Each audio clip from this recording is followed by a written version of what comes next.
você, leitor e leitora do Portal do Holanda. Cá estou eu de volta para darmos sequência a este ciclo virtuoso de entrevistas aqui no nosso portal, o portal mais acessado do norte e nordeste do Brasil, com 28 milhões de acessos. Não é brincadeira, graças a você. E é por isso que nós estamos primando em fazer escolhas que levem a você aqueles candidatos com propostas concretas, sérias. E, por essa razão, hoje nós vamos receber o deputado federal Gedeon Amorim, que vem à nossa arena democrática aqui no Portal do Holanda para falar para você sobre as suas propostas e as razões pelas quais ele quer ser reeleito. Quero só lembrar a vocês que é de suma importância para que você possa se munir de forma muito especial. E no dia 7, você fará uma escolha certa, consciente, racional. Essa decisão que você vai tomar é importante para a sua comunidade, para a sua família, para os seus amigos, para o Brasil inteiro. Tem que ser uma escolha certa. Não podemos vacilar, aliás, naquela hora, no dia 7. E é por isso que o professor Gedeon está aqui, para conversar com a gente. É a grande razão dele estar aqui. É expor para a gente as suas propostas. Eu sei que vocês vão prestar muita atenção, porque eu aqui darei a ele a minha máxima atenção. Eu gostaria de ter isso de você.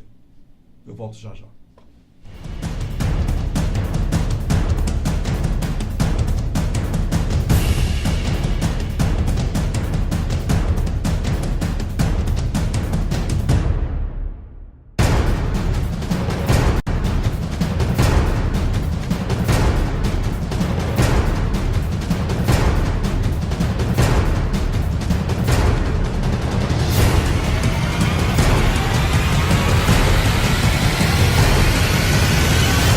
Olha só, estamos de volta, quinta-feira, 2h14 aqui no meu relógio, em Manaus, e nós estamos prontos para entrevistar o candidato à reeleição a deputado federal, o professor Gedeon, do MDB, Movimento Democrático Brasileiro.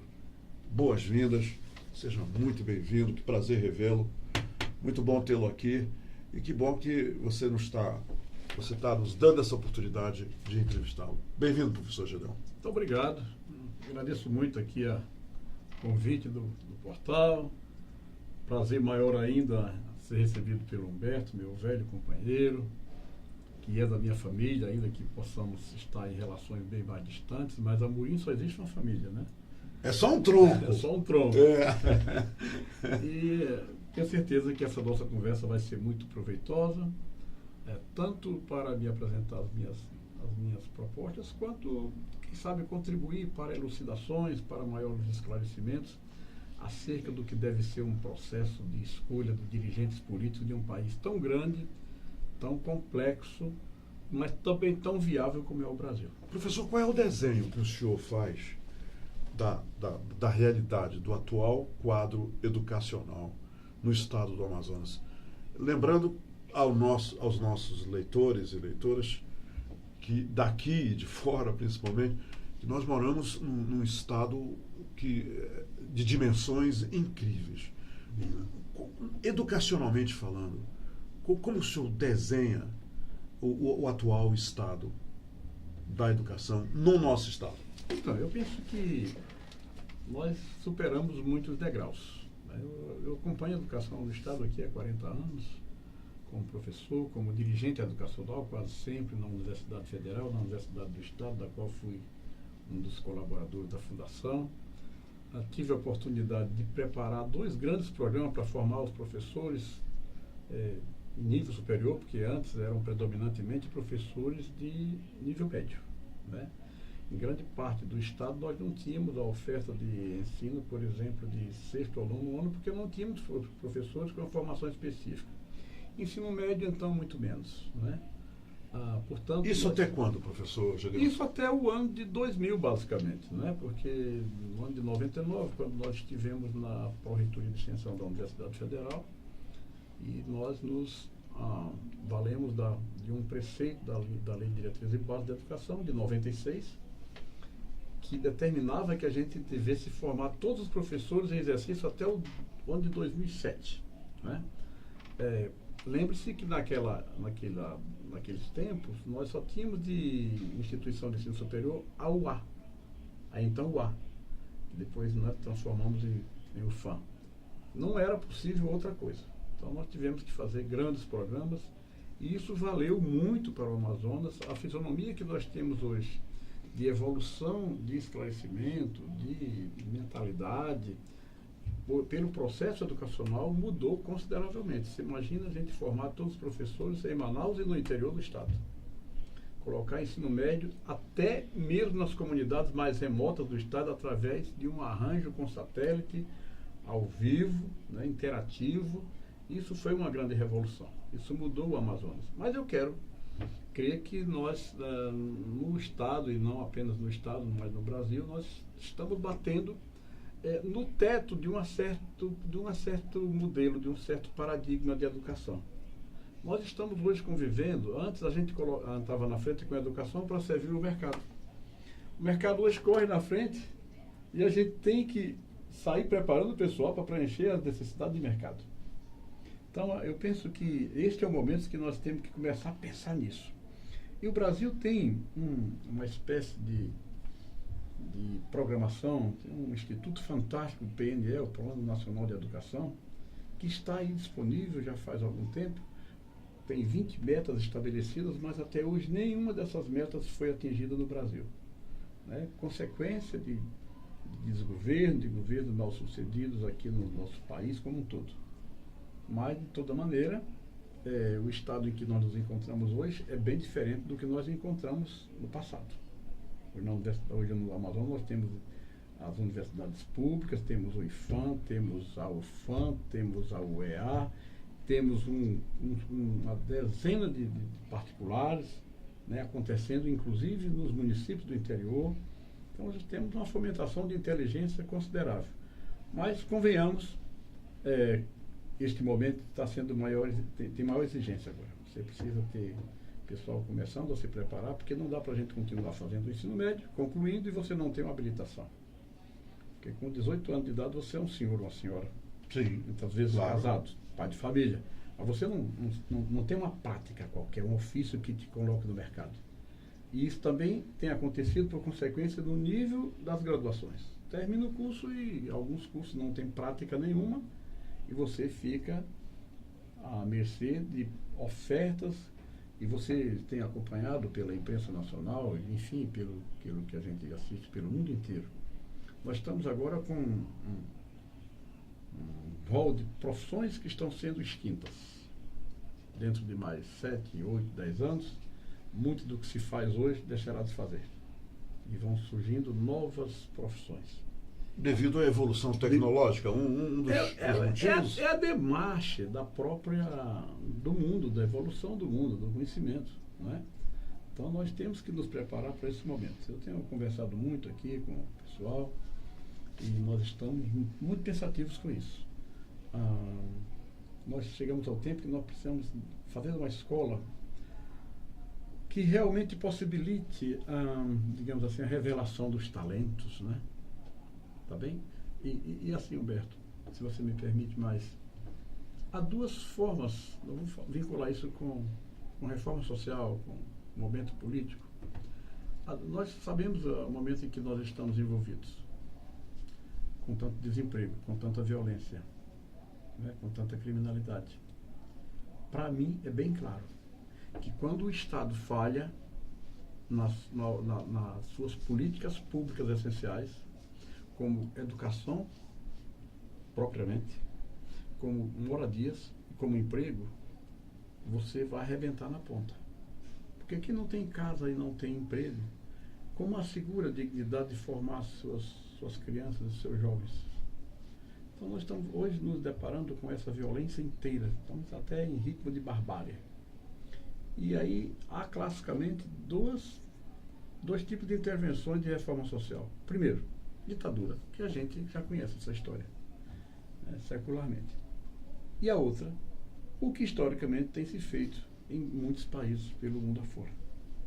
Né? Existem aí os países asiáticos, né, que pegam todas as crianças, colocam na escola em tempo integral e vão com a O senhor é a favor de construção de mais escolas de tempo integral? Eu acho que tem que ser E nós temos nesse processo os atores, professor Gedeão, para garantir o ensinamento dessas disciplinas extras que fazem parte da estrutura de uma escola de tempo integral? Não temos ainda, porque é uma questão de concepção. Se os dirigentes políticos se permitirem, eles enxergam isso. Porque a sua pergunta é absolutamente procedente. As primeiras escolas de tempo integral nós tivemos muita dificuldade aqui no Amazonas. Que, aliás, nós somos pioneiros do Brasil, né? Mas veja só, quando você coloca um professor numa escola de tempo integral, ele quer terminar o expediente da manhã e quer ir para casa almoçar. Uhum. Numa escola de tempo integral, ficam todos os atores. Você tem que preparar professores, porque o que modifica preponderantemente, Humberto, é a concepção. É porque nós, nas velhas escolas, que hoje serve de nostalgia para muita gente, a gente preparava as pessoas não apenas com os conteúdos disciplinares, mas, sobretudo, com a formação moral, questão dos valores, a educação propriamente dita. Lembra disso? Sim. A escola moderna, digamos assim, ela desprezou essa parte. Essa parte da moral, dos valores, ela foi deixada de lado. A escola de tempo integral, ela é a condição da gente colocar tudo isso aqui. Nós tivemos aqui momentos em que tivemos que intervir com a administração da Polícia Militar dentro das escolas. E foi um negócio que deu certo, sabe por quê? Porque os meninos que eram absolutamente desobedientes, eles começaram a se colocar obedientemente. Levados pelo conceito de disciplina. Levados pelo conceito de disciplina. Veja que coisa mais interessante. Crianças no interior, como é que o senhor vê a educação no estado do Amazonas no interior? Quer dizer, qual é o grau de aproveitamento, professor Gedeão, desses jovens no interior, em termos de, pelo menos, concluir o ensino fundamental? O senhor tem algum índice, algum número? Temos. E vou dizer uma coisa para você. Eu tive, como disse antes, a oportunidade de ser secretário de Estado. E eu estou me aproveitando justamente desse seu currículo tão rico. Bom, então nós, quando assumimos, nossas escolas eram muito mal cuidadas. Em Manaus. No interior eram praticamente desprezíveis. Isso como tese, tá bom? E depois nós fizemos uma equalização. Tanto que nós fomos calibrando. Por exemplo, uma das primeiras coisas que nós fizemos foi criar os ambientes de permanência de alunos e professores nas escolas. É insuportável a gente assistir aula numa sala sem ar-condicionado 1h da tarde. Na Amazônia. Na Amazônia. Então nós tivemos que colocar ar-condicionado em todas as salas. Todas. Até nas comunidades indígenas. Porque nós tratamos isso como política pública propriamente dito. Então, a tua pergunta é muito interessante, porque é como se a gente ainda pudesse se permitir pensar que as pessoas de Manaus teriam mais chances nas escolas do Estado do que os que moram no interior. Lendo engano. Nós temos escolas do interior, porque isso, felizmente, a gente adotou depois instrumentos de mensuração. Isso na maioria dos municípios? Quase todos. Quase todos. Quase todos. Quase todos. Nós temos... Humberto, depois dessa nossa intervenção em educação, com a formação dos professores, com a melhoria das escolas, porque tem ajuste de toda a natureza, você vai calibrando tudo, né? Até alimentos, biblioteca, computadores, etc. Você vai criando as condições gerais. E depois a criação da UEA, hoje tem IFAM em muitos institutos tecnológicos federais, pelo Estado, em diversos municípios já. Tem CETAM formando pessoas tecnicamente e tal. Mas, depois de tudo isso, você não pode avaliar. É uma estatística que ninguém tem ainda, eu acho. Quantos médicos, quantos engenheiros, quantos psicólogos, professores, profissionais de diversas áreas são egressos do interior do Estado? São muitos, muitos. Então, no Amazonas, a política pública de educação básica, ela foi muito abrangente nesses últimos anos. O que eu estou colocando é que, de certo momento, O governo descurou com isso e, mais do que isso, de um ponto de vista muito mais abrangente, muito mais filosófico, a realidade do mundo mudou. É preciso que agora, você há pouco estava se referindo à questão da compatibilidade que fazem os americanos, né, que aproveitam as experiências dos profissionais já mais Os cabelos brancos. mas você não pode prescindir dos garotos que da estão força chegando, da juventude. da força da juventude. Porque uma inteligência nova, há uma coisa que a gente mais velha é difícil de conceber. Há uma inteligência nova no mundo. Isso está provado que é uma certa disposição genética. Você vê uma criança com 3 anos mexendo nos equipamentos de informática e compreendendo a lógica, né? Tudo isso, entende? Professor, É diferente. Né? professor, qual é o calcanhar de Aquiles nessa questão educacional em relação a salários dos professores? Isso ainda é perturbador, quer dizer, o professor, ele já, hoje ele é remunerado de uma maneira muito mais compensatória e tem tendências em melhorar do que num breve passado? Sim, eu acho que nós evoluímos um pouco, mas muito pouco. Certamente que o salário dos professores não corresponde ao nível de responsabilidade e de profissionalismo que um professor deve ter. Isso deve estimular muito, né? Com certeza. Isso. Porque também precisa de controles sociais, muitas coisas. Você veja o caso da Finlândia. Um vestibular para curso de formação de professores na Finlândia é o mais concorrido, mais do que para a medicina, para a engenharia, para a comunicação, etc. Mas também o professor da Finlândia, ele ganha muito melhor do que um médico. E ele, para começar a dar aula, hoje, como isso é tão exigido, ele começa no mínimo com o doutoramento. Quer dizer, é outra maneira de você ver uma realidade de uma sociedade que é preparada para ser competitiva. O próprio padrão de requisitos é bem alto. Pronto, você poderia sim, mas pode melhorar o salário dos professores? Pode melhorar o padrão de escola, decisão política do Brasil. O Brasil é a oitava... Tendo decisão política, isso é possível, lógico, perfeitamente. Lógico. O Brasil é a oitava maior economia mundial. O Brasil é um dos países que mais arrecada impostos. Está faltando uma decisão. Eu estava falando para você, existem 2 formas clássicas de você fazer uma intervenção de reforma social. Uma é uma ditatorial e a outra é democrática. Mas é assim, você pega todo mundo e põe na escola. É uma geração nova. Começar do zero. Começa do zero. Como foi feito? Gedeão, infelizmente o nosso tempo acabou, mas eu gostaria... Gostei de ouvi-lo. Eu tenho certeza que os nossos leitores e leitoras também. Eu agora, eu cedo ao senhor 2 minutos para que o senhor diga aos eleitores e eleitoras do Estado do Amazonas por que o senhor está se credenciando a reeleição, a continuar deputado federal pelo Estado do Amazonas. Meus amigos, eu tenho muita alegria de me dirigir a todos vocês que possam estar nos assistindo para expor o que penso. Eu sou um velho professor, melhor dizendo, tenho essa experiência, conheço muitos sistemas educacionais pelo mundo e recobro um pouco aquele entendimento do Platão, quando escreveu a República, de que o processo educacional é um processo de preparação política. Então é o seguinte, para a gente se candidatar a ser um parlamentar, um dirigente político, é preciso que tenha compreensão ampla. É preciso que pense a sociedade amplamente e conheça esses meandros. Eu fico muito respeito, porque o nosso regime é esse, é tão ainda elementar. Nós estamos inaugurando uma democracia praticamente com 40 anos, estamos indo e voltando com as nossas aprendizagens, mas é um absurdo que a gente escolha pessoas que não expressem a possibilidade de representar o seu país, as preocupações, que não pensem naquilo que é fundamental para o desenvolvimento do povo e do país.